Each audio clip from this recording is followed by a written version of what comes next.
everyone, thanks for coming back to my channel again. This video I'm gonna do today is on this look, and this is a really easy, again super easy fall inspired like makeup look.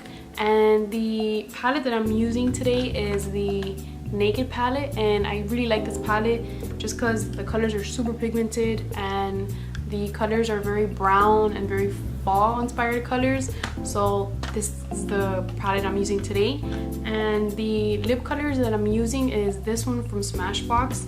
This one is called Misconduct, and I really liked this lipstick, but it just died out. Like the color is not as strong and it dried out. The formula just dried out. I bought it in December and I've only had it for a few months and it already dried out.